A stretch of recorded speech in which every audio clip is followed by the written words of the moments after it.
Bismillahirrahmanirrahim. Ibu-ibu sekalian, jamaah pengajian Majelis Ta'lim Ngaji Hati yang semoga kita bersama terus dan senantiasa dirahmati Allah, diberkahi Allah, dan senantiasa mendapatkan bimbingan dan petunjuk dari Allah Subhanahu wa Ta'ala. Amin. Alhamdulillah, kita bersyukur kepada Allah di pagi hari ini kembali Allah pertemukan kita dalam majelis yang mulia ini dalam rangka menambah ilmu kita, dalam rangka memperkuat keimanan kita, dalam rangka menambah kebaikan-kebaikan dari pahala kita di sisi Allah Subhanahu wa Ta'ala. Salawat beriring salam semoga tercurahkan kepada uswah kita Nabi besar Muhammad sallallahu alaihi wasallam. Ibu-ibu sekalian, kita baca secara singkat pada halaman yang ke-319 karena ini jelas sekali. Nanti baru yang poin yang N itu yang pembahasannya banyak. Ada sampai 5 poin yang dibahas pada poin yang N, menjaga perasaan suami. Karena mohon maaf Bu ya, jadi suami itu kadang-kadang merasa rodok tersinggungan. Ketika apa? Ketika si suami itu merasa si istri memiliki dibandingkan suami. Kadang-kadang suami itu apa? Orangnya itu sensitif, baperan. Saya pernah ada satu perempuan dari Jakarta ketemu saya di Bali. Itu suaminya sampai na'udzubillah, sampai menjajaki perempuan lain. Menjajaki artinya wis coba PDKT dengan perempuan lain. Gara-gara si istri yang sekarang sama dia itu jabatannya naik, bayarannya lebih gede. Sampai si istri itu ketika curhat itu durung ngomong wis nangis dhisik. Saya bilang, ini suami bodoh ini. Artinya kan penghasilan itu sesuatu yang merupakan rezeki yang menakar siapa? Allah. Ini takarannya Allah Ta'ala, sehingga ya tinggal dikomunikasikan. Jangan sampai kemudian karena merasa dilewati oleh istri, dia tidak merasa nyaman dengan itu. Akhirnya apa? Dia mulai kenalan dengan perempuan lain. Siapa tahu perempuan lain itu mau dinikahi. Kalau perempuan lain itu serius benar-benar mau, dia mau niat cerai sama istri yang sekarang. Itu kan ya apa? Itu bayangin ibu-ibu, dia dari Jakarta niat datang ke Bali gara-gara tahu saya di Bali dan majelis taklim yang saya isi itu temennya dia. Sehingga dia bisa ya apalah ngatur engkau iso ketemu untuk curhat, untuk tanya. Saya bilang, yo itu alasan saja mungkin ya. Mungkin memang niatannya dia sudah pengen pacaran, sudah ndak cocok dengan istrinya, kemudian cari-cari apa? Ya, bisa jadi seperti itu. Wallahu a'lam. Nah, sekarang kita baca poin yang M, menjaga kehormatan suami. Jadi di antara bentuk ketaatan istri kepada suami, bentuk ketaatannya itu apa? Di antara yang menunjukkan ketaatan istri kepada suami itu adalah ketika seorang istri mampu menjaga kehormatan suaminya, yaitu dengan tidak berhias secara berlebih, menampakkan aurat itu wis coretan aja karena tidak masuk akal itu kalau untuk panjenengan.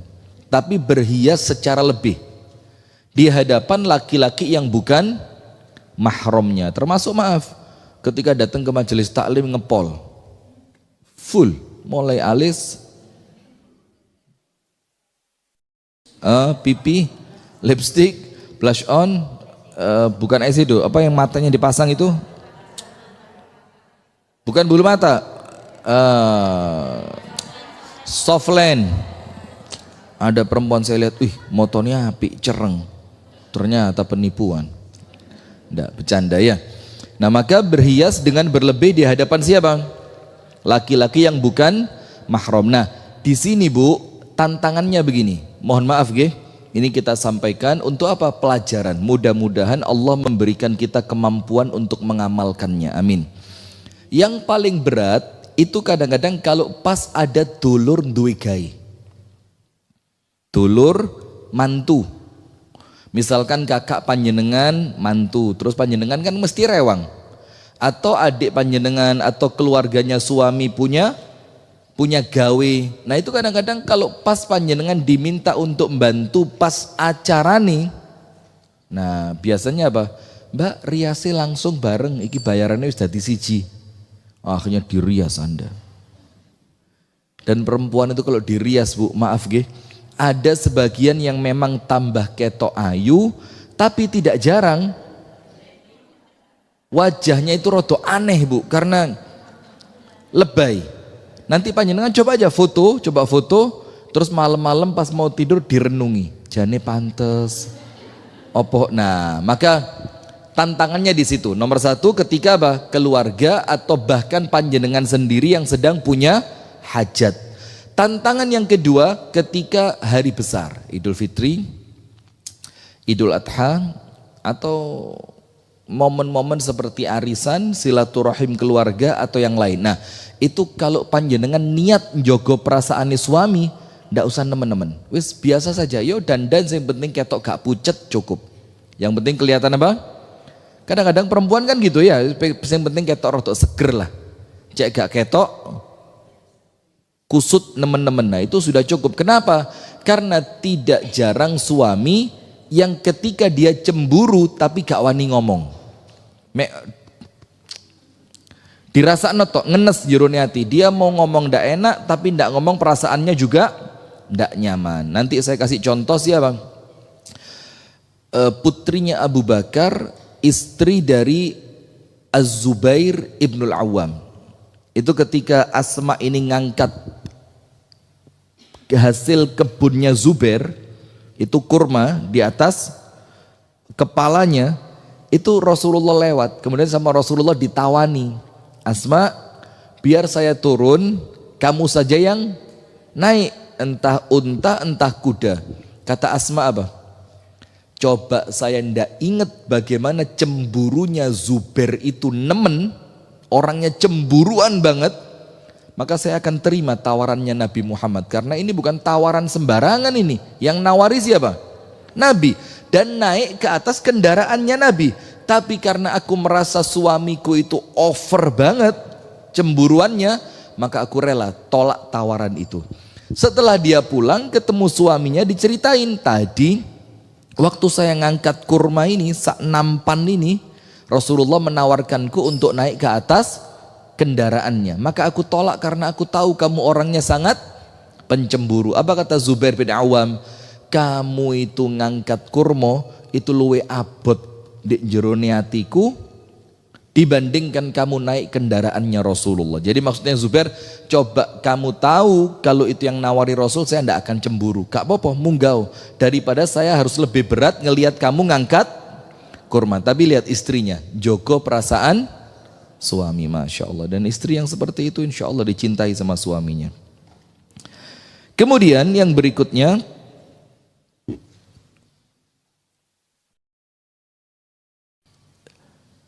atau berduaan dengan laki-laki asing, termasuk dengan saudara laki-laki kandung suami atau IPA. Jadi berduaan dengan laki-laki apa? Asing. Dan sekarang Bu, yo tantangannya repot lagi. Sekarang ada Grab. Kalau Grab Bu masih rodok lah, maaf nggih, masih bisa lumayan lah, sopir di depan, panjenengan duduk di belakang. Apalagi kalau panjenengan itu tidak sendirian, itu masih lebih aman. Nah cuma kita mau ngomong ndak enak, ndak diomong noyo harus disampaikan. Jadi panjenengan dengerin ini jangan dianggap nyindir ya, tapi ini sebagai apa? Yo nasihat, sesuatu yang wajib kita sampaikan untuk bahan perbaikan. Saya pernah ngelihat di Malang ini, di pengajian kami, seorang perempuan datang ngaji naik Gojek atau Grab, yang motor tuh, yang motor, Grabtor apa namanya. Ini serba susah Bu, dielingno beliau itu niatane api, gak duwe niat sing elek, gak punya niatan macem-macem, dan kadang-kadang memang kendaraan yang bisa dia naiki yo cuma itu, mikrolet saiki yo angel, kalau pakai yang mobil mungkin harganya lebih mahal. Jadi Ya apa coba bayangkan, saya harus ngingetin, tapi diingetin ini kita ngelihat niatan baiknya, kita ngelihat dia juga ndak mungkin punya niatan-niatan yang buruk, iya nggak? Tapi tetap perlu diingetin Bu, karena itu ndak boleh, itu haram. Kenapa? Anda sak bangku dengan laki-laki yang bukan mahram. Tapi saya waktu itu ndak tanya, jangan-jangan itu supirnya suaminya itu. Loh bisa jadi apa ndak? Nah cuma kan katakanlah itu suaminya, tapi ini peringatan juga buat yang lain. Istri juga tidak boleh mengizinkan orang yang tidak diridhoi suami untuk masuk ke rumahnya untuk menemui. Ingat, orang yang tidak diridhoi oleh suami, ini laki atau perempuan? Perempuan. Misalkan istri saya punya teman arisan atau teman apa ya? Istri saya tidak punya arisan garing. Teman apa? Ya teman sekolah misalkan. Tapi saya tidak suka dengan gelagatnya gara-gara saya dengerin ngoping. Boleh apa enggak ngoping? Enggak boleh ya? Ya gak ngoping tapi kerungu. Boleh apa enggak? Misalkan contoh ya, ternyata waktu teman itu datang dijak ngobrol sing tidak baik, ngerasani koncone, ngerasani ini, ngerasani itu, maka saya tidak suka dengan teman istri saya tadi. Saya bilang, saya tidak senang ya kamu berteman sama dia. Kenapa? Nah, maka kalau ada perempuan yang saya tidak suka kepada dia, istri saya tidak boleh masukin dia ke rumah. Nah, itu perempuan. Karena kalau laki, ya pasti. Kalau laki-laki, tidak mungkin seorang perempuan muslimah memasukkan laki-laki yang bukan mahram ke rumah suaminya. Masuk akal apa enggak? Nah, maka yang dimaksud di sini perempuan. Karena kalau laki-laki ya otomatis panjenengan tidak boleh terima tamu-tamu laki-laki, apalagi dimasukkan ke ruang tamu dalam keadaan suami tidak ada di rumah. Nah, ini juga sekarang ya dilematis. Jadi susah Bu, sekarang ini kita kalau ngomong ideal, yo susah sekali, apalagi tamunya itu ngirim undangan dari RT. Terus undangannya itu tidak bisa cuma diberikan, perlu apa? Dijelaskan, Bu, ini ada undangan dari RT untuk diisi, ini survei Bu, bagaimana kebersihan di RT kita, bagaimana uang kas di RT kita, bagaimana kalau ada acara bareng. Dan itu kalau tidak dijelaskan tidak bisa loh. Mosok panjenengan tolak dia, maaf ya mas, suami lagi di luar. Yo kalau bisa bagus, kalau bisa bagus. Tapi kemudian kalau tidak bisa, ada solusi. Solusinya apa? Minimal jangan ruang tamu yang dalam. Di mana? Di teras. Yang apa Bu? Yang kemungkinan besar orang lain bisa ngelihat, tidak memungkinkan apa? Tidak mengkhawatirkan munculnya fitnah. Itu kalau tidak bisa ditolak. Tapi kalau memang bisa, mas datangnya nanti ya kalau pas suamiku sudah pulang, atau ditulisi di depan rumah, tidak apa-apa ya, memang kesannya sombong. Nah itu loh Bu, sekarang ini ya apa ya, kita kepinginnya ideal, kita kepinginnya baik, mengamalkan Islam dengan sempurna, tapi keadaan di masyarakat yang kemudian kalau kita amalkan seperti itu justru akan jadi fitnah, jadi omongan segala macam. Nah maka kalau perlu ditulis, terima tamu pukul sekian sampai pukul sekian. Karena apa? Di jam tersebut suami sudah ada di rumah. Nah karena panjenengan tidak memasukkan laki-laki yang bukan mahram ke rumah panjenengan, itu termasuk bentuk ketaatan. Bentuk apa? Ketaatan. Kalau itu bentuk ketaatan, ada pahalanya apa enggak? Ada pahalanya. Maka sekali lagi, semua yang kita pelajari jangan dianggap beban, tapi dianggapnya apa? Inilah bentuk ibadah saya kepada Allah. Dengan apa? Dengan ibadah ini saya mendapatkan pahala yang insya Allah dengan pahala itu Allah ridho. Kalau Allah ridho, saya bakal masuk ke dalam. Ia pun, ia di sini istri, harus menjaga kehormatan dirinya ketika sedang ditinggal oleh suami. Jadi kalau suami pas tidak ada, ya ndak boleh sakarpe dewe. Ia tidak boleh terjerumus pada perbuatan zina. A'azzanallahu wa iyyakum, na'udzubillah. Apapun bentuknya, ia harus menjaga pendengarannya sehingga ia tidak sembarangan berkata-kata. Karena kalau suami ada, kadang-kadang yang ngontrol ada, sehingga panjenengan lebih tertata.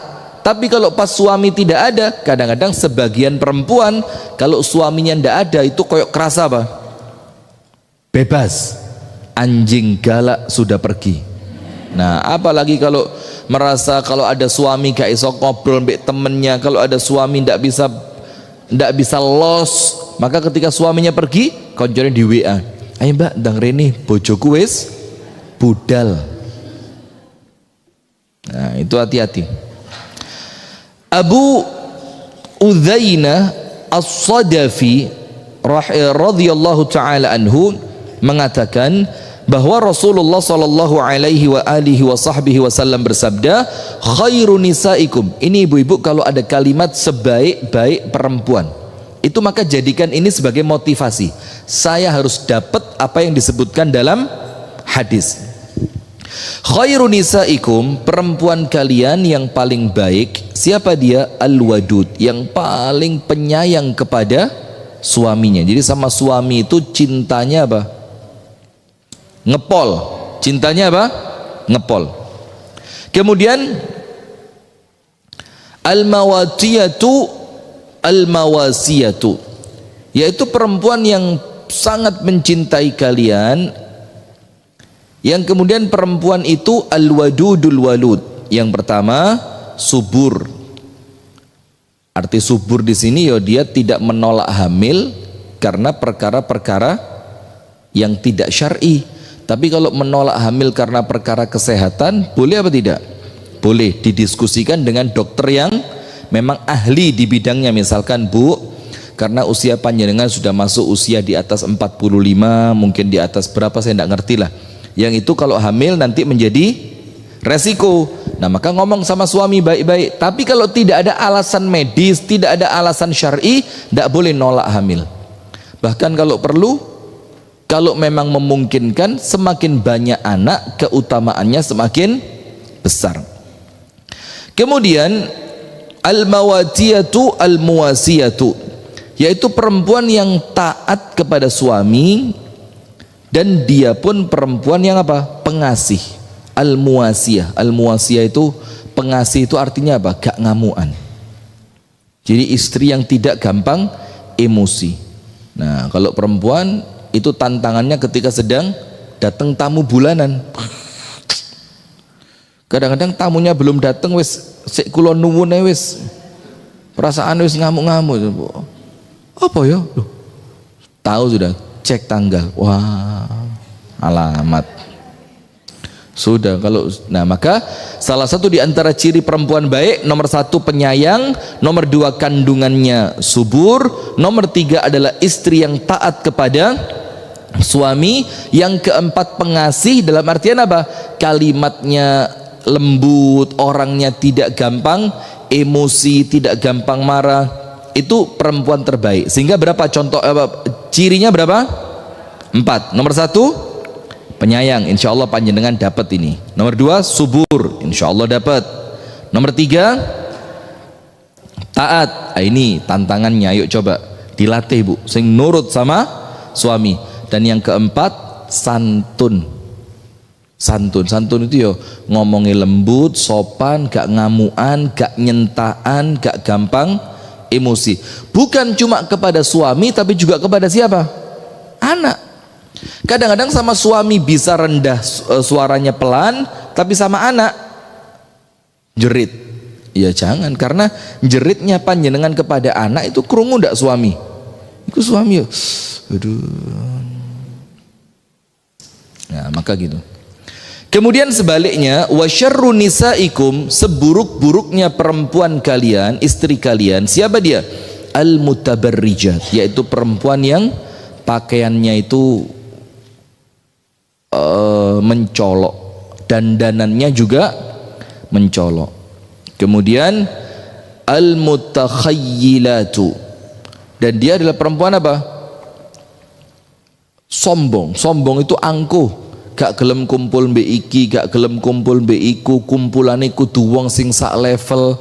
Nanti kalau ada acara di kampung kerja bakti ndak pernah ikut, dibilang apa? Engkau kukuku rusak, japuti suket apa itu suket? Nah, Al-mutakhayyilatu, yaitu perempuan-perempuan yang sombong. Wa hunna al-munafiqatu, dan yang semacam itu adalah ciri perempuan yang apa? Munafik. Nomor satu, dandanannya menor, pakaiannya mencolok. Kemudian yang kedua, sombong. Ini ciri perempuan-perempuan di antara kaum munafik. Kemudian la yadkhulu al-jannata minhunna, perempuan semacam itu tidak akan pernah masuk ke dalam surga illa mithlul ghurabil a'sam, kecuali seperti burung gagak yang bersayap dan berkaki putih. Saya tidak paham maksudnya apa ini. Bersayap dan berkaki putih, tidak ngerti saya. Tapi artinya perempuan yang dengan ciri dua tadi, kesukaannya apa? Tabarruj. Tabarruj itu dandan menor. Nah, maka hati-hati lek manten bu wis talas opo ono ila. Sekedar pakai ya bedak sing pantes, lipstik yang pantes. Kalau bisa ndak pakai, yo tentu lebih baik. Maka amannya itu pakai cadar lah, man. Berangkat ngaji durung adus barang gak ketok. Subhanallah. Ndak, guyon. Jangan tersinggung ya. Sudah. Kemudian hadis yang berikutnya dari Ibunda Aisyah, Rasulullah bersabda, ayyuma imra'atin wada'at thiyabaha fi ghairi baiti zawjiha faqad hatakat sitra ma bainaha wa bainallahi azza wa jalla. Lihat, perempuan manapun yang melepaskan pakaiannya, ingat bu, melepaskan pakaian di sini jangan panjenengan fahami, maaf nggih, telanjang bulat, bukan itu. Melepaskan pakaian itu yang penting dia menampakkan sebagian dari auratnya, itu sudah masuk. Kata Rasulullah, perempuan manapun yang melepaskan pakaiannya di tempat selain rumah suaminya, kalau di rumah orang tuanya ya apa? Boleh apa enggak? Nah, yang dimaksudkan di sini di rumah orang yang bukan mahramnya. Tapi kalau siswa misalkan di rumah teman, tapi suaminya apa? Tidak di tempat, ya enggak apa-apa ya. Misalkan temennya sama-sama siapa? Sesama perempuan. Tapi yang dimaksudkan di sini, ya misalkan di pasar, ketika olahraga, ketika apa? Arisan, reuni teman sekolah, reuni teman kuliah. Nah, seperti itu. Apa yang terjadi? Sungguh ia telah menghancurkan penutup yang ada antara dirinya dengan Allah. Maksudnya apa? Satirnya Allah sama dia dirusak. Maksudnya kalau satirnya Allah, penutupnya tirai antara dia dengan Allah sudah dirusak, maksudnya apa? Allah tidak akan lagi menutupi aibnya dia. Nah, maka hati-hati, karena itu bentuk apa? Bentuk tidak menghormati suami, karena dia berani menampakkan sesuatu yang seharusnya tidak boleh tampak kecuali di hadapan suami, dan itu bentuk suami yang istri yang tidak taat kepada suaminya. Ummu Salamah radhiyallahu taala anha menyebutkan bahwa Rasulullah sallallahu alaihi wasallam bersabda, ayyuma imra'atin naza'at thiyabaha fi ghairi baitiha kharaqallahu anha sitra. Perempuan manapun yang melepaskan pakaiannya di tempat selain rumah suaminya, maka pasti Allah akan menghancurkan penutup darinya. Artinya apa? Aibnya sama Allah tidak akan dijaga. Maka kalau dia punya aib yang selama ini oleh Allah aibnya ditutupi, maka oleh Allah penutupnya akan dibuka, maka aibnya dia akan tersebar. Na'udzubillah min dzalik. Fudhalah bin Ubaid berkata bahwasannya Rasulullah sallallahu alaihi wasallam bersabda, "Thalathatun la tas'al anhum." Ada 3 golongan yang tidak akan ditanya. Tidak akan ditanya itu maksudnya nanti di hari kiamat itu Allah tidak akan ngajak dia ngomong. Tidak akan ngajak dia ngomong bukan berarti tidak dihisab. Maksudnya apa? Tidak diajak berbicara dengan ucapan yang rahmat, tidak akan diajak berbicara dengan ucapan-ucapan dari Allah yang begitu membahagiakan, tidak. Tapi apa? Kalimat-kalimat yang keluar itu fokus pada hisabnya dia. Lapo, ngapain, ambik sopo, diendi. Jadi kalimat-kalimatnya itu bukan kalimat rahmat seperti sapaan Allah kepada orang yang beriman. Sama seperti hadis yang mengatakan tidak akan dilihat oleh Allah. Artinya apa? Tidak dilihat oleh Allah dengan pandangan rahmat. Jadi dideloi dengan pandangan apa? Ya pandangan kemurkaan. Pandangan apa? Kemurkaan. Na'udzubillah min dzalik. Ada 3 orang yang tidak akan ditanya nanti. Yang pertama, rajulun faraqal jamaah wa 'asa imamah. Seorang laki-laki yang berpisah dari jamaah di sini dan dia bermaksiat kepada pemimpinnya. Maksudnya apa? Melakukan kudeta. Keluar dari jamaah kepemimpinan Islam yang sah. Dia pergi, meninggalkan, bukan meninggalkan jamaah itu gak sholat jamaah, bukan, beda teks, beda konteks. Ini artinya meninggalkan jamaah itu dia pergi dari pemimpin Islam yang sah. Yang kedua, wa mata 'asiya, dan dia mati dalam keadaan bermaksiat, durhaka. Wa amatun au 'abdun abaqa famata, atau seorang budak laki-laki ataupun perempuan yang kabur dari tuannya dan dia meninggal dalam keadaan kabur tadi. Nomor 1, laki-laki yang keluar dari pemerintahan yang sah, pemerintahan Islam. Nomor 2, seorang laki-laki atau perempuan yang mati dalam keadaan durhaka, bermaksiat. Na'udzubillah. Semoga Allah menyelamatkan kita ya. Mudah-mudahan kita semua ini Bu meninggalnya pas sujud, pas sholat, pas ngaji, pas puasa, pas ibadah, insya Allah ya. Amin ya rabbal alamin. Ketemu Allah dalam keadaan sedang ibadah. Bagus sekali. Nah, yang ketiga, budak yang kabur dari tuannya dan meninggal dalam keadaan kabur tadi, itu tidak akan ditanya. Wa imra'atun ghaba 'anha zawjuha faqad kafaha mu'natad dunya fatabarrajat ba'dahu fala tas'al 'anhum. Dan termasuk di dalam yang tidak akan ditanya ini, perempuan yang pas suaminya pergi dalam keadaan dia tidak perlu kerja karena kebutuhannya dia sama suami sudah dipenuhi, ternyata dia tanggalkan hijabnya, dia berdandan dengan dandanan yang begitu, apa sih tabarruj itu apa? Berhias menor. Untuk apa? Untuk sekedar cari uang, padahal kebutuhannya oleh suami sudah dipenuhi. Itu fala tas'al anhum, nanti di hari kiamat tidak ditanya sama Allah. Kalau tidak ditanya berarti artinya langsung kemana? Na'udzubillah min dzalik. Sip, berarti faham ibu-ibu ya. Di sini ada kalimat menjaga kehormatan suami, dan itu bentuk apa? Ketaatan seorang istri kepada suaminya, tentu berpahala, mendatangkan ridho dari Allah, dan akan menjadikan panjenengan semua berhak masuk ke dalam surga. Nah sekarang ini yang penting, menjaga perasaan. Nah kadang-kadang njogo mripate iso, njogo kupinge iso, njogo wetenge iso, yaitu dalam artian masak yang enak bisa, tapi perasaan suami tidak dijaga. Hati-hati, jangan sampai seperti itu ya. Yaitu sekarang yang N, jadi bentuk ketaatan istri kepada suami, bentuk ketaatan istri kepada suami. Yang berikutnya apa?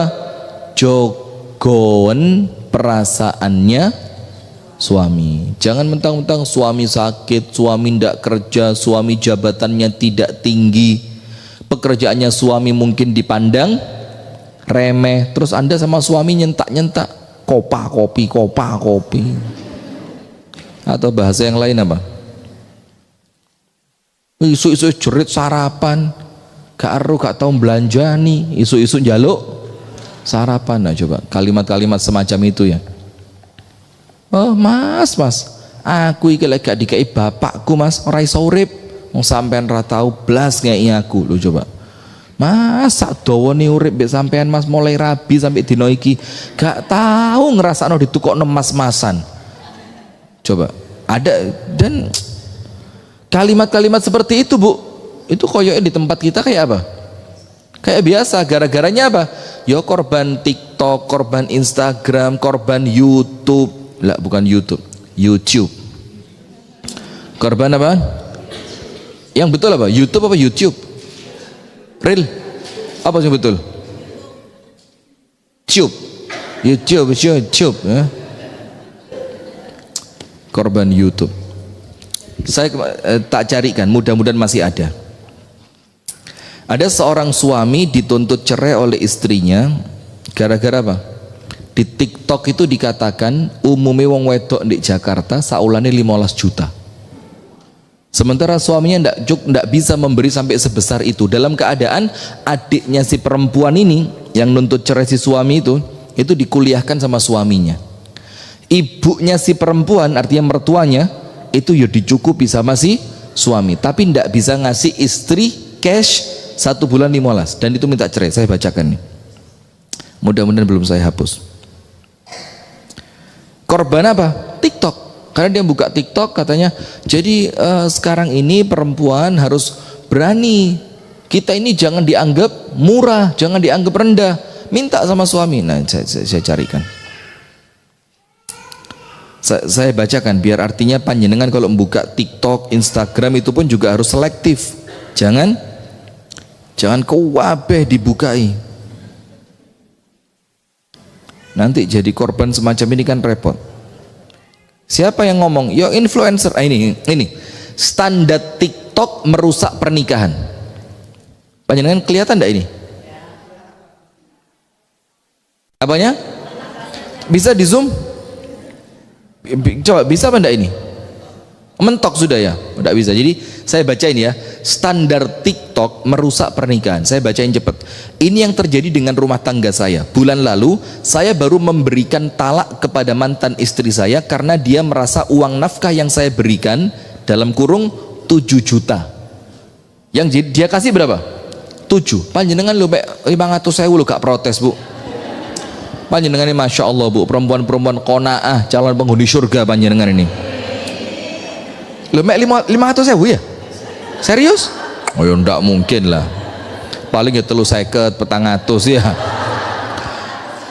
Yang 7 juta ini lihat, di luar uang belanja dan kebutuhan rumah. Jadi uang belanja itu sono dewe, kebutuhan rumah seperti listrik, air itu ada sendiri. Jadi 7 juta itu murni untuk siapa? Oleh istri saya dianggap terlalu sedikit dengan kondisi belum punya anak. Jadi dia masih belum punya anak. Dia bilang standar seorang wanita masa kini itu per bulannya 15 juta. Dan dia mendapatkan info tersebut dari seorang influencer di TikTok. Saya dibilang mokondo. Apa mokondo itu? Apa mokondo itu? Saya dibilang mokondo atau enggak tahu. Saya dibilang mokondo. Padahal saya sudah kasih jatah 3 juta per bulan untuk orang tuanya dan 6 juta per semester untuk biaya kuliah adiknya. Padahal di rumah juga saya sudah sediakan asisten rumah tangga untuk bantu masak, bantu cuci dan bersih-bersih rumah. Saya hanya minta tolong diambilkan makan sepulang saya kerja karena capek. Tapi saya dibilang patriarki. Nah, kalau patriarki ngerti. Jadi patriarki itu suami yang katanya semena-mena terhadap istri. Hanya karena minta diambilkan makan sepulang kerja karena saya capek, saya dibilang patriarki. Bismillah, tanggal 3 Desember yang lalu sidang pertama perceraian kami di pengadilan agama. Loh, kok dapat Anda? Oh, korban TikTok juga ya. Coba, Bu. Jadi subhanallah, sekarang ini kalau standar rumah tangga panjenengan itu medsos, gak jadi, Bu. Gak jadi. Kita itu kudu urip sing realistis. Tidak semua orang rumah tangganya itu ideal. Tidak semua orang punya suami yang senantiasa ngomong cinta di hadapannya. Tidak semua orang yang kemudian suaminya itu pekerjaannya mapan terus. Ada waktu-waktu di mana kita harus pengertian, di mana kita harus ngempet, di mana kita harus sabar, di mana kita harus ngerti dengan keadaan. Jadi medsos itu hiburan-hiburan. Ojo dilebokno njurone ati. Rusak. Sudah. Menjaga perasaan suami, yaitu dengan mencari apa saja yang bisa membuatnya ridho. Jadi panjenengan cek, suamiku itu akan seneng kalau saya mengucapkan apa, kalau saya berbuat seperti apa, cari terus. dan menjauhi apa-apa yang bisa menyakiti perasaannya. Misalkan, oh bojoku iki gak kenek lek tak sindir masalah ibuke misalkan. Kalau tak sindir masalah keluarganya misalkan, atau saya sindir masalah wajahnya yang mungkin tidak terlalu putih. Misalkan panjenengan ngecek, oh di poin-poin ini suami saya tidak suka, itu dijauhi. Dan pada perkara-perkara apa yang menjadikan suami Anda senang, merasa dihargai, merasa dimuliakan, itu lakukan. Dan jangan merasa kok nyimut. Ojo. Panjenengan tetap harus paham bu, suami itu surga atau nerakanya istri. Ojo kemakan isu-isu, oh tidak bisa, kita sekarang emansipasi, kita ini sekarang sudah harus yang perempuan-perempuan itu namanya apa, feminisme, kita ini harus alah eman-eman. Ya bukan berarti semua itu salah, tidak, tapi ojo sampai panjenengan mengajukan yang bahasanya emansipasi lah, kesetaraan gender lah, antara suami dan istri harus setara lah, tapi ternyata semua itu mengorbankan surga Anda. Yo eman-eman karuan belani surga. Kita baca, Umamah binti Al-Harith mewasiatkan kepada anak perempuannya ketika ia mengantarkan putrinya kepada suaminya. Umamah bintul Harith berkata, kasih garis bawah, bagus itu. Wahai putriku, wasiat ini seandainya ditinggalkan, pasti suamimu akan menjauhi kamu, tidak senang suamimu. Nah, kenapa bu? Perginya suami di zaman dulu itu berat sekali, karena istri ngerti posisi. Sekarang cerai itu wenteng, gak wedi wong cerai itu gak wedi. Kenapa? Alah rapopo kok ya iso rabi maneh. Padahal belum tentu ketika dia rabi maneh dapat suami yang lebih baik, dapat suami yang ya belum tentu. Jadi janganlah gampang-gampang atau panjenengan ngompori anak panjenengan ketika menantu panjenengan dianggap tidak cocok. Ojo dikompori bu, wis dinasehati untuk sabar, wis tole nduk sing sabar. Kenapa? Yo jenenge wong urip ono enake ono gak. Lah kalau mertua ikut campur bahkan memotivasi, memprovokasi anak perempuannya untuk cerai, waduh ini sudah susah. Panjenengan mau cari suami untuk anak panjenengan yang seperti apa? Prabowo ya diguyu samayan. Mau cari seperti apa asistennya Prabowo yang sekarang jadi Menko itu? Mau cari kayak Mayor Teddy lah. Sudahlah, pokok urip di dunia itu bu yang realistis. Ojo ngawang, ojo apa? Gak usah ngawang lah, sok-sokan kepingin dapat suami. Maaf ini bukan cerita guyon. Mau dapat suami yang kayak ustadz, yang pengertian, wes talah, gak usah ngarang. Podo ae bu, podo ae. Namanya juga rumah tangga, ono enake ono. Sudahlah, ndak usah kemakan. Enak ya kalau suaminya kayak ustadz fulan, kayak ustadz nanti alah.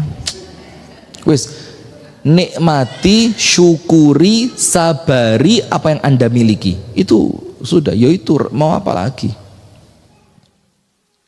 Maka kata Umamah ketika ngomong kepada putrinya, kalau nasihat ini kamu tinggalkan, maka suamimu akan menjauhi kamu. Wasiat ini adalah peringatan bagi yang lalai dan pengingat bagi perempuan yang berakal. Jadi kalau orang lalai, ini peringatan. Tapi untuk yang berakal, gawin. Maksudnya gawin apa? Karena tujuan perempuan itu menikah, salah satunya apa? Untuk mendapatkan keridhaan dari suami. Kalau suaminya ridho, akan menarik keridhaan dari Allah. Kalau Allah ridho, panjenengan meninggal kapanpun pintu surga dibuka semua sama Allah. Jadi gak usah ruwet. Perempuan itu sholat, puasa, jaga kehormatan, taat sama suami, selesai. Walaupun kadang-kadang sholatnya sesekali telat, kadang-kadang Yosek seneng ya ndelok apa sinetron di YouTube, Netflix. Panjenengan ngikutin Netflix? Serius? Langganan Netflix berapa sebulannya berapa?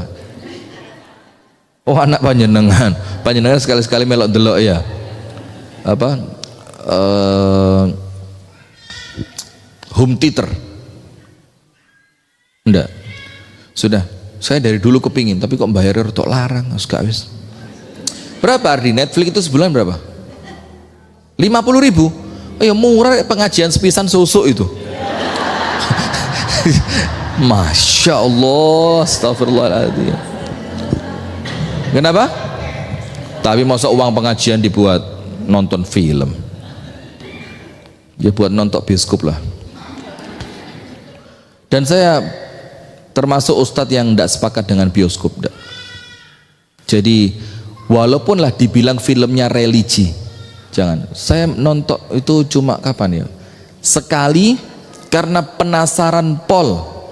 Yang kedua karena anak-anak sama istri yang kayaknya tidak bisa ditahan, harus berangkat. Yang waktu itu yang pertama itu film Kiai Haji Ahmad Dahlan. Itu karena saya penasaran pol. Itu pun maaf, 2 kali yang penasaran. Ahmad Dahlan sama Buya Hamka. Itu saya lihat 2 itu. Itu pun delok mbek tolak-tolak ono jamaah apa ora. Itu sudah rotan redek ya temel buyu iki ana jamaah buyar ya, astagfirullahaladzim. Yang kedua waktu liburan Idul Fitri, waktu itu ada film keluarga apa gitu kan, rumah istri saya di Batu itu pas ngarepe Batos itu loh kan, di sana ada 21 nya ngerti 21 ngerti, bukan 21 ya, artinya 21 tapi 21 itu maksudnya bioskop yang filmnya update terus itu loh. Sini sudah, enggak usah lanjut. Apa wasiatnya? Lihat, dengerin. Wahai putriku, seandainya perempuan itu tidak perlu keluar, maka kata Umamah apa? Wis, kalau enggak perlu jangan keluar. Wis salah. Ojo metu. Anda lebih terhormat, lebih terjaga, lebih bersih, lebih indah kalau Anda tidak keluar. Kalau tidak ada keperluan. Tapi kalau perlu bagaimana? Misalnya nganter anaknya ke dokter, harus nganter anaknya sekolah. Yo, kalau perlu tidak jadi masalah.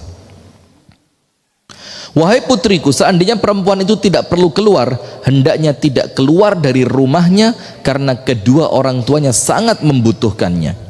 Dan aku adalah orang yang paling tidak pernah keluar rumah. Kata siapa?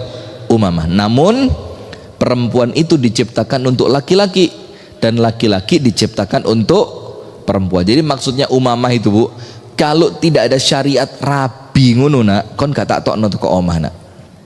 Cuma karena ada syariat menikah, ya namanya perempuan butuh siapa?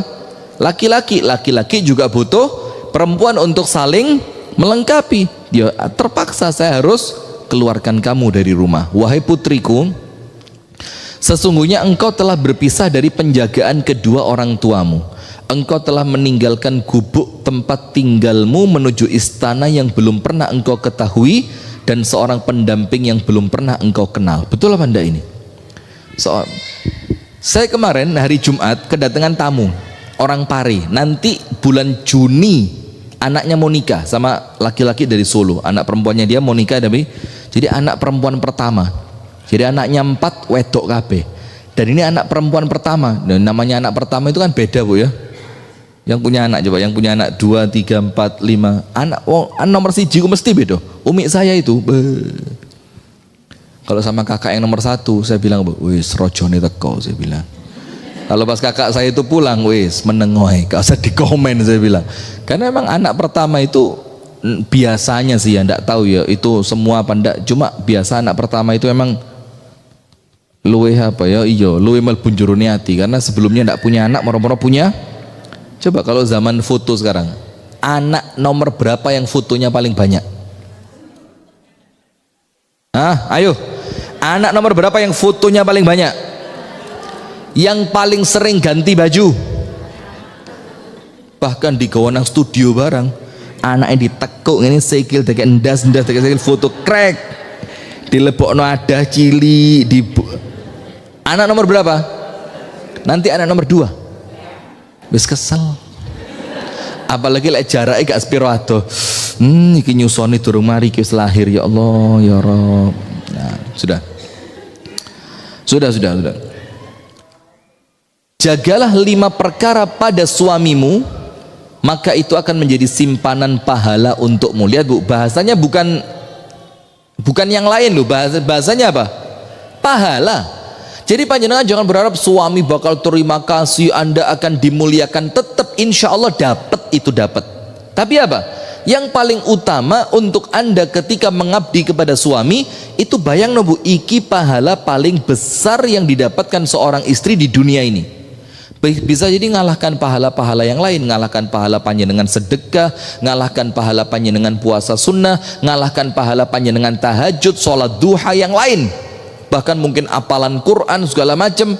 Ini loh suami, pahala di depan mata. Cuma kadang-kadang kan yo lek kumpul bendino kan yo mesti lah Bu, ada tantangannya ya. Orang itu kalau kumpul tiap hari apa? Yus mesti ono salah omong titik dadi omongan telung wulan. Salah sikap sedikit, dadi omongan sampai nang ibu coba pegatan ono gampang Bu. Tak pegatan wong situ. Nomor 1, dampingi suamimu, kasih garis bawah, dengan sikap qanaah. Jadi dampingi suami dengan apa? Qanaah. Maksudnya apa? Ojo kenemenan. Beli-beli boleh, kalau perlu boleh dibeli, tapi ojo kenemenan. Karena qanaah itu harta yang paling mahal untuk perempuan. Dampingi suamimu dengan sikap qanaah. Kemarin kan sudah ya, tidak membebani suami di luar batas kemampuan, termasuk dalam urusan apa? Finansial. Ojo njaluk sesuatu yang Anda lihat suami Anda tidak akan mampu. Mas, kok kepingin tuku helikopter ya Mas? Misalkan. Terus Anda diajak ke Wendit. Nanti di sana ada helikopter kayu itu yang kalau ditarik bunyi tek tek tek tek tek tek tek tek tek tek tek tek tek tek tek tek, yang ada kayunya panjang itu loh. Nah, nanti dibelikan itu sama suami. Kok kepingin dia? Ya ndak lah.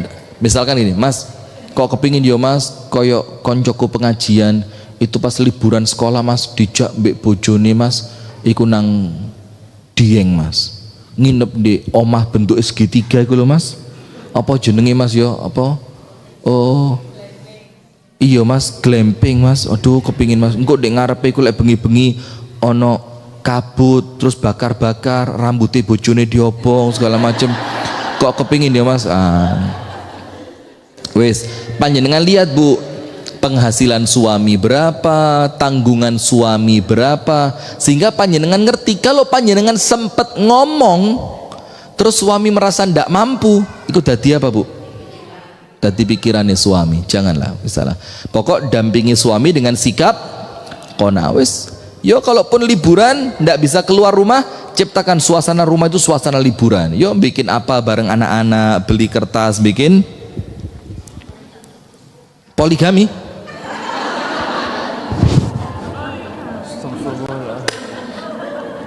Panjen hati-hati loh Bu. Loh kok bikin poligami liburan itu apa? Loh, enggak Bu, enggak harus liburan kalau poligami itu. Apa ini? Stop. Enggak pakai mic Bu saya.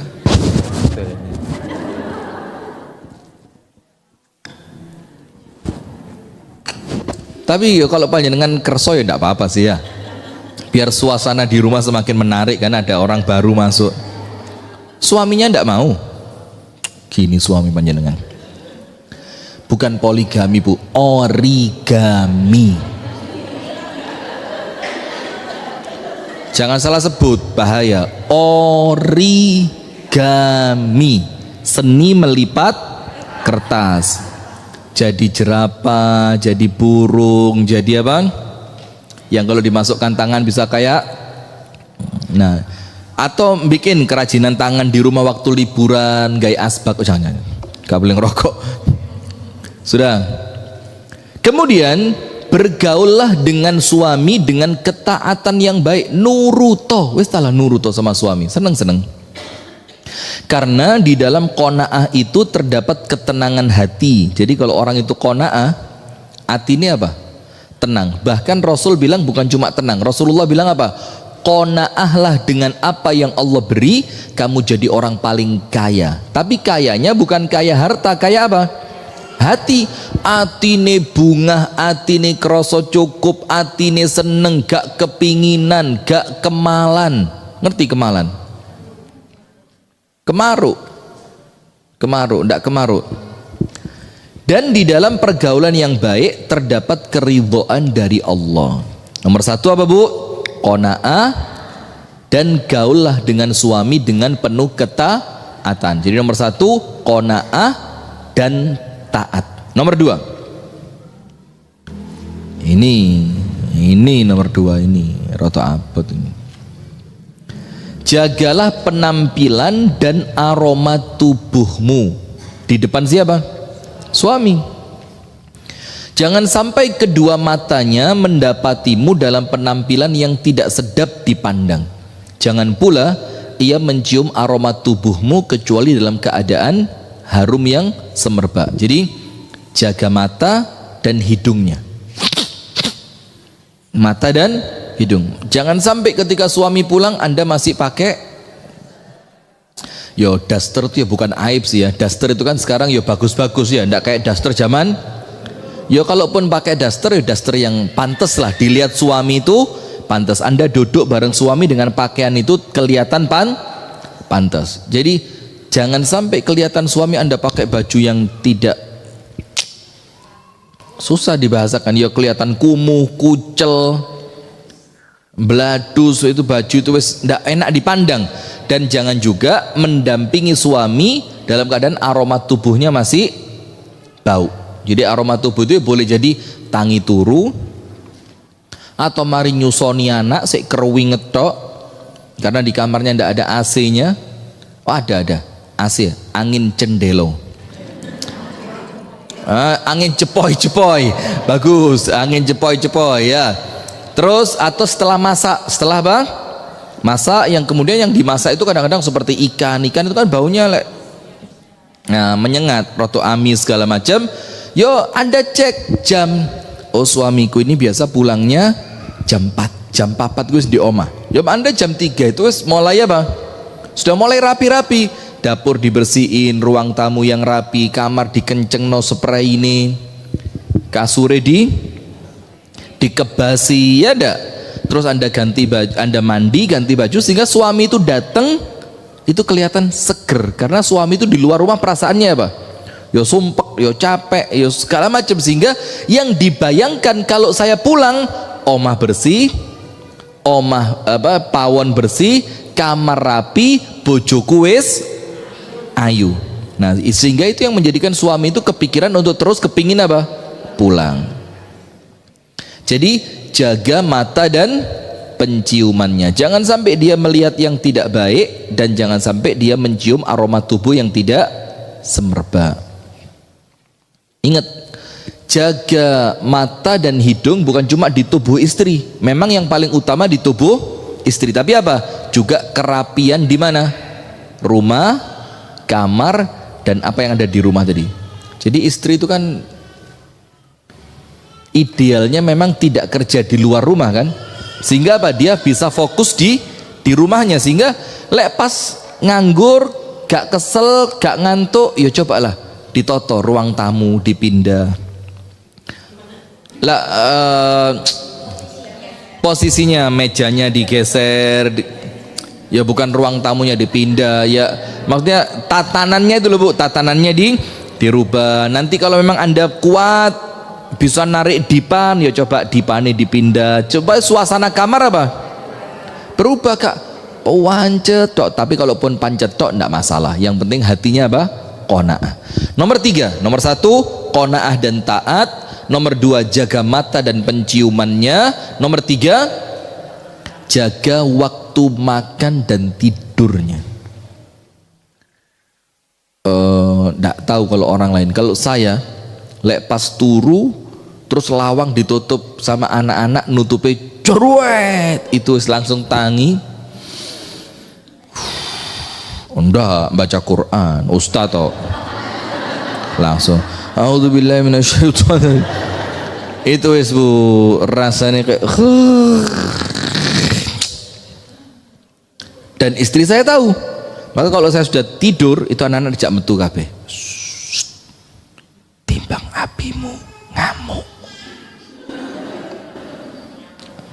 Ndak. Saya orangnya sabar, penyayang, romantis, tanggung jawab, royal, dermawan. Lu panjenengan kok pret itu loh. Hati-hati. Nah, sudah wes. Pokok ingat, jaga waktu makan dan tidurnya. Jadi cek suami saya ini kalau pagi dia kalau keluar rumah biasa sarapan apa enggak? Kalau biasa sarapan, jangan sampai sarapan tidak tersedia. Yo kecuali kalau memang keadaannya yo ekonomi lagi tidak baik, yo beda lah. Tapi kalau uang ada, masakan ada, kompor gas juga nyepak segala macam, kalau memang suami biasa keluar rumah dalam keadaan sarapan, jangan sampai Anda tidak nyiapin sarapan. Itu namanya menjaga makannya. Termasuk makna menjaga makannya, Bu. Panjenengan harus tahu suami saya suka itu makanan seperti apa. Segone seneng pero apa jemek atau apa, itu Anda harus tahu dan itu diobrolkan. Mas seneng gak lek segone kok yang ini mas? Oh aku ini gak seneng lek sego iku kejemeken. Karena apa? Dikecapi iki gak ono tantangane blas. Dikecapi merosot langsung mlebu gulu. Saya kepingin yang ngecapi itu ono tantangane, campur ono pasir didik, cek ada keratak. Maka jaga makan dan tidurnya. Kenapa? Karena rasa lapar itu membakar hati dan kurang tidur menyulut amarah. Dan betul itu, Bu. Panjenengan cek di Google, salah satu faktor orang itu emosian itu tidurnya tidak berkualitas. Jadi saya tidak salah tadi. Jadi lu cek di Google. Salah satu faktor-faktor penyebab emosi tinggi. Salah satunya apa? Entah kurang tidur atau tidurnya tidak berkualitas. Jadi turun itu gak nyaman. Molak malik. Mungkin karena iya bisa jadi karena lapar. Sip. Ketiga, jaga makan dan tidurnya. Nomor 4, jagalah hartanya dengan membelanjakan yang baik dan uruslah kerabat serta keluarganya dengan pengurusan yang baik. Kalau kerabat sudah kemarin, memuliakan keluarga suami sudah kan, dan itu jelas. Suami mana yang tidak seneng kalau keluarganya suami sama istri dimuliakan? Ketika ibunya suami datang, oh bu, masya Allah, panjenengan kerso dimasakan nopo? Nanti ibunya duduk, bu kerso kulo pijeti mboten. Itu kalau suami anda lihat, kata suami anda apa? Masya Allah, punya satu aja kayak gini nyeneng no, apalagi kalau gini punya 4. Waduh, suami seneng. Nah maka poin keempat kita cukupkan pada apa? Belanjakan harta suami dengan cara yang baik. Maksudnya apa? Ojo dihambur-hambur lah. Tuku sing gak penting, tuku sesuatu yang kemudian mungkin harganya terlalu mahal dibandingkan fungsinya yang tidak terlalu penting. Nah itu nomor 4, jagalah hartanya dengan cara apa? Belonjone sing pas. Ojo terlalu royal. Jadi kalau belanja di tukang sayur misalkan, yo janganlah beli sesuatu yang berlebihan. Misalkan Anda beli ikan, beli tempe, beli sayur, misalkan harganya dari semua yang Anda beli itu misalkan 25.000, terus Anda kayak duit 1.000, wes susu EPN. Susu EPN itu lek 2.500, 1.500 iki 75.000 susu EPN. Akeh susu timbang. Nah itu kalau suami tahu, Bu, aku kerja sampai kati stroke loh, ini tukang sayur sampai kayak ngono, astagfirullahaladzim. Nah maka yo jangan begitu, jaga harta suami. Yang kelima, kata Umamah bintul Harith kepada putrinya, ingat, nomor 1 qanaah dan taat. Nomor 2, jaga mata dan hidungnya. Nomor 3, makan dan tidurnya. Nomor 4, jaga hartanya dengan cara apa? Ojo royal, kecuali untuk sesuatu yang suami ridho, tidak apa-apa. Yang kelima, janganlah membuka rahasianya. Kasih garis bawah. Jangan membuka rahasianya dan janganlah engkau menentang perintahnya. Berarti ada berapa? 5. 1, qanaah dan taat. 2, mata dan hidung. 4, makan dan tidur. 3 ya. 4, jaga hartanya. Nomor 5, jangan bongkar rahasianya. Maka dulu ndak tahu panjenengan pernah saya ceritani apa ndak, ada seorang perempuan di acara tausiah di TV itu curhat kepada ustazahnya tentang apa? Tentang suaminya yang dianggap letoy. Suami saya letoy. Itu ndak baik. Sudah. Karena jika engkau membuka serta menyebarkan rahasianya, maka ia pun akan mengkhianatimu. Dan jika engkau menentang perintahnya, berarti engkau telah memancing amarahnya. Berhati-hatilah. Jangan sampai engkau menampakkan kegembiraan ketika suami sedih. Misalkan suami sedih, suami itu misalkan dia suka piaraan ikan, dia senang sama ikannya, ternyata suatu hari ikannya itu mati. Anda jangan, alhamdulillah sainganku wis mati. Duh. Karena apa? Suami sedang sedih, jangan tampakkan kebahagiaan. Atau suami sukanya mancing, lah kok ternyata pulang mancing suami jatuh, joran pancingnya itu patah. Apa kata istri? Alhamdulillah dongaku mbek Gusti Allah diterima. Apa kata suaminya? Iki saiki pancing lho, aja sampai gulu lho sing cuklek. Repot nanti. Karena yang pertama dapat menyinggung perasaan, sedangkan yang kedua dapat mengurangi kebahagiaannya. Jadi kalau dia sedih jangan bahagia, kalau dia bahagia Anda jangan sedih. Ikuti kesedihan dan kebahagiaannya. Sudah. Sekarang, sebesar apa engkau dapat menghormati suami, sebesar itu pula engkau akan dimuliakan oleh suamimu. Kasih garis bawah. Jadi itu kan adil namanya ya, balasan sesuai dengan perbuatan. Sebesar apa kekuatan Anda memuliakan suami, maka sebesar itulah penghormatan suami kepada Anda. Ketika engkau selalu mentaati suami, maka suami pun akan menyayangimu. Ketahuilah wahai putriku, engkau tidak akan mampu melakukan semua itu, kasih garis bawah, sampai engkau dapat lebih mendahulukan ridho suami dibanding ridho dirimu sendiri. Jadi tidak akan bisa melakukan yang 5 tadi di atas sebelum apa? Sebelum para perempuan itu ngerti, para istri itu ngerti bahwa keridhaan suami yang nomor 1. Misalkan suami minta dimasakkan nasi goreng, sementara Anda itu gak iso ngonceki bawang putih, karena Anda kalau ngoncek bawang putih itu misalkan mata langsung perih. Dan Anda itu kalau matanya perih itu bisa sampai berjam-jam. Nah tapi karena suami yang minta, ya sudah, tidak apa-apa. Ojo meripatku sing brebes mili, keringetku gobios pun tak belani, yang penting suami.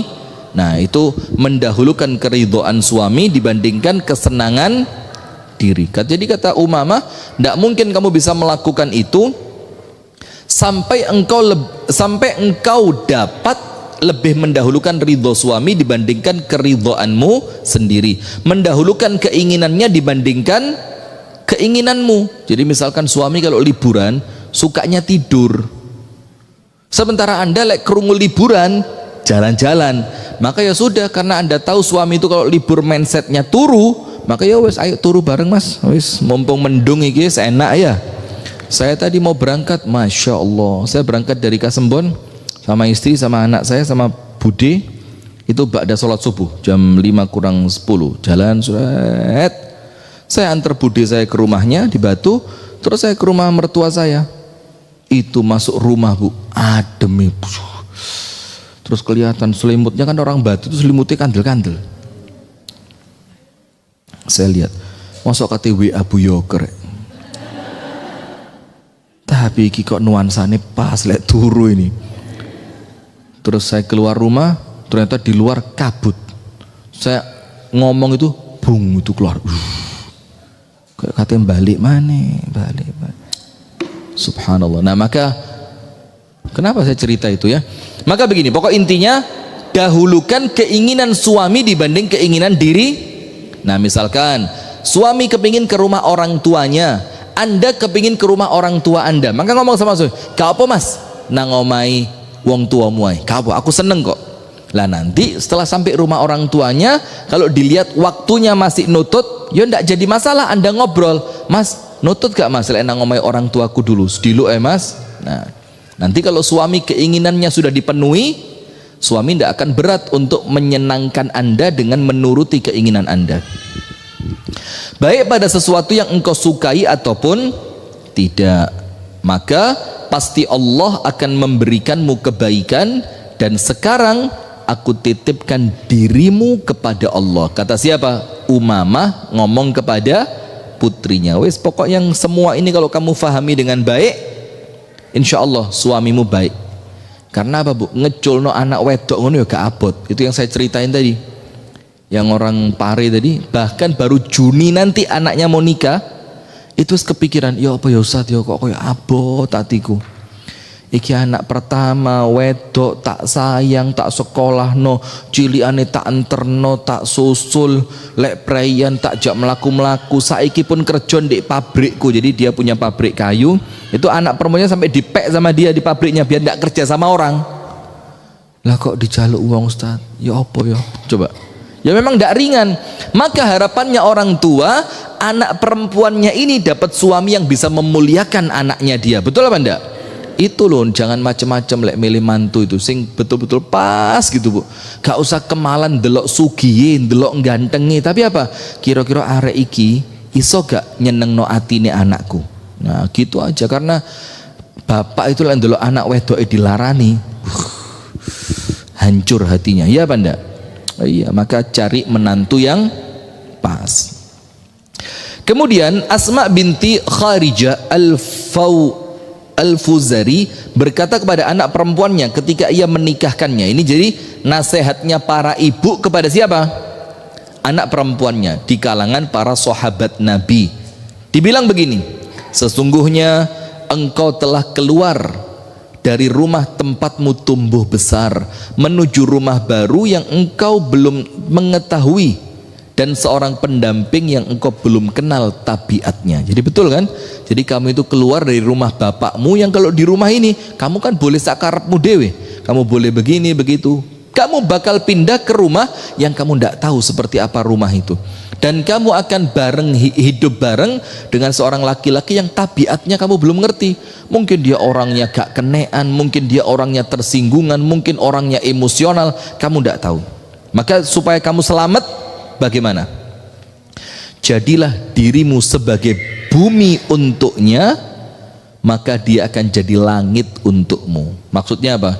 Manuto sama dia, maka dia akan sayang sama kamu. Jadilah dirimu tempat tidur untuknya, maka ia akan menjadi tiang penyangga untukmu bersandar. Jadilah hamba sahaya untuknya, maka ia akan menjadi budak belian untukmu. Jadi artinya apa? Pokok intine sing wapi sama suamimu, ojo membantah belas, maka kamu akan disayang olehnya. Kemudian ditambahi, itu tulis Bu, itu penting, itu paragraf yang terakhir itu. Janganlah engkau selalu menguntitnya, karena akan menjadikan dia tidak nyaman. Menguntit itu apa? Dendi, besok apa? Mangan apa? Lapo? Mulai kapan? Video call? Coba, ada nggak yang begitu? Ah, posesif. Kamu di mana? Ayo, saya tidak mau nyanyi, saya mau cerita. Kamu di mana? Dengan siapa? Sedang apa? Pulang kapan? Nah, jadi suami tidak senang digituin. Jadi bahkan sekarang banyak istri itu Bu yang minta share log live, share live log atau share log live, ikulah pokoknya ngerti lah ya. Itu sama suaminya. Aja dipateni ya, kayak setting 8 jam. Nanti istri itu di rumah ngecek terus perpindahannya suami. Loh, omai rondo, astagfirullah. Masya Allah, itu tidak seneng. Suami itu tidak seneng dikuntit. Dikuntit itu artinya diawasi terus. Kata Nandi, engkau mulai ini jam piro? Mari jam piro? Lek mari langsung telepon yo, jolali. Engkau les budal mulai WA-an. Engkau lek ono macet, kudu difoto, video. Engko lek kate ngenekno lho perempuan seperti itu. Prekes, gites, sebul. Itu ini istri apa pengawas ini? Ya, maka janganlah engkau selalu menguntitnya. Janganlah engkau selalu apa? Menguntitnya. Kenapa begitu? Karena itu akan membuatnya apa? Tidak menyukaimu. Tapi ingat, jangan pula menjauh darinya karena ia akan lupa sama kamu. Jadi apa? Tarik ulur. Kadang-kadang ya di WA sing rotok gelek. Ya kalimat-kalimat ringan. Say, yes. Ngono to e. Ndak, astagfirullah, saya sudah tobat. Lepasnya dengan lah kok ngiling no saiton katanya. Ndak, sayang itu loh maksudnya. Astagfirullahaladzim. Ya kalimat yang baik lah. Ayo Anda kalau manggil suami apa ditulis. Misalkan bang, beb segala macam. Bang, titil. Nah gitu tulis. Jadi kasih yang kalimat-kalimat yang bikin suami itu senantiasa ingat Anda itu ada. Kenapa? Ada apa dengan Bang Didil?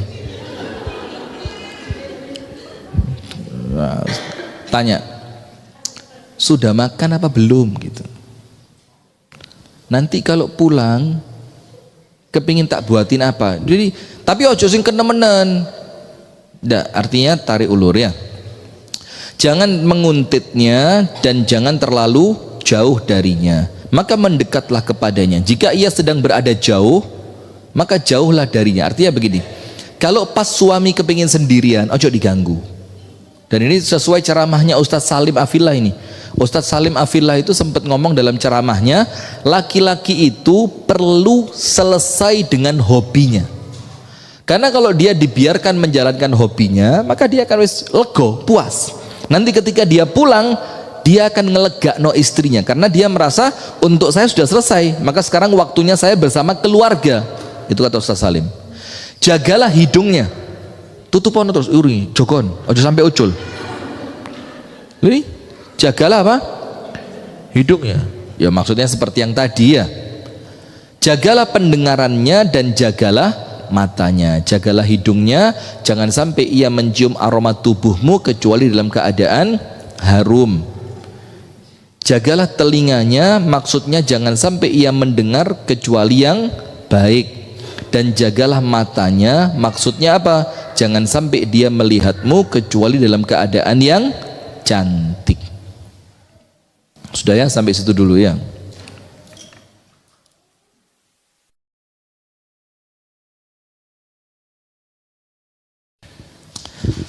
Insya Allah itu ibu-ibu sekalian dapat kita sampaikan. Mudah-mudahan pertemuan kita ini oleh Allah dicatat sebagai ibadah.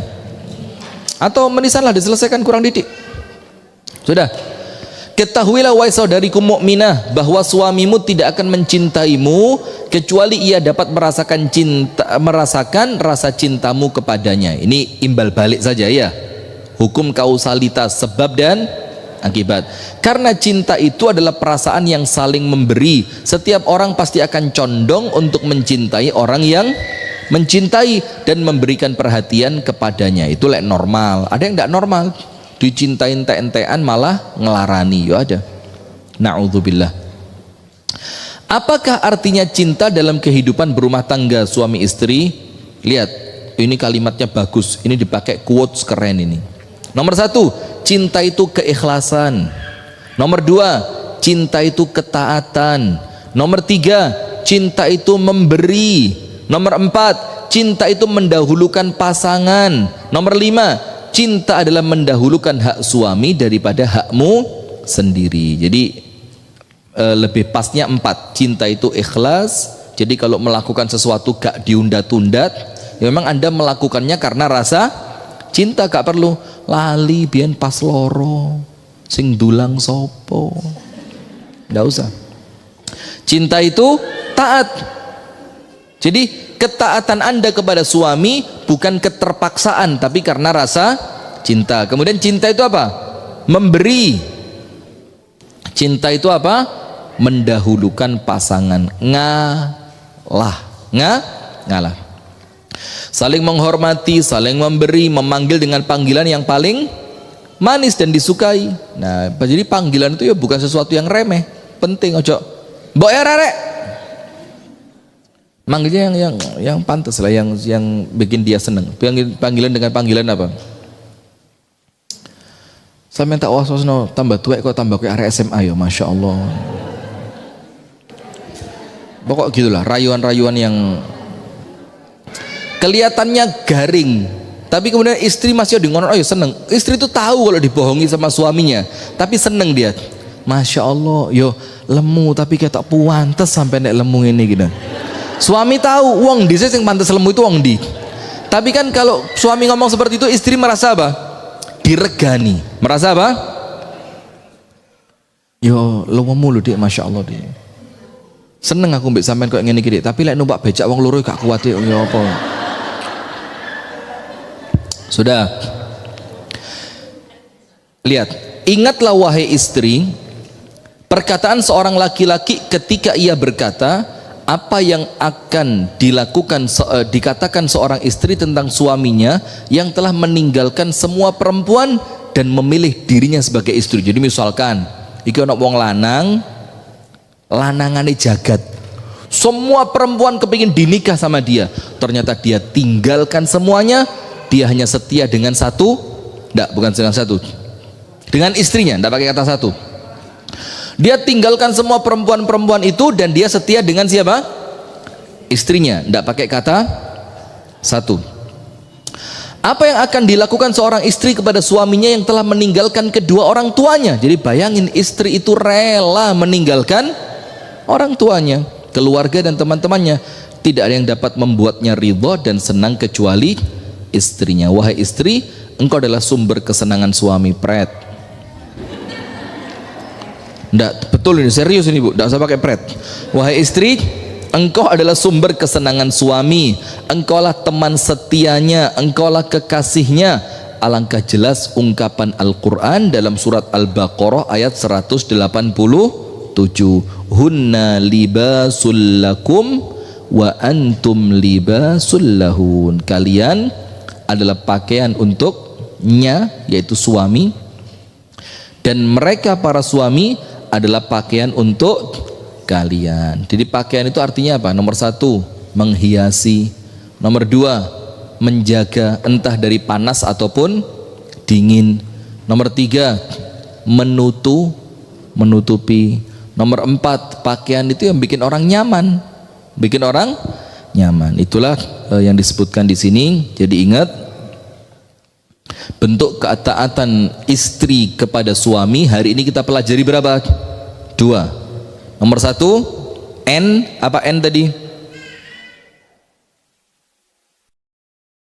Perasaan suami dijaga. Yang selanjutnya, kok tidur suami? Yang terakhir tadi loh, yang panjang tadi loh. Lah, Bu, sebelum menjaga perasaan apa?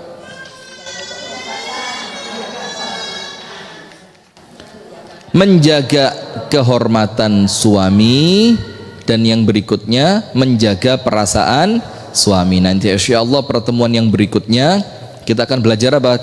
Poin yang keenam, apa itu? Perkara yang membuat suami bahagia. Yo, kan ini fikih wanita. Ya, kalau ini fikir laki-laki, ya istri tok isinya. Lah panjenengan perempuan apa laki-laki?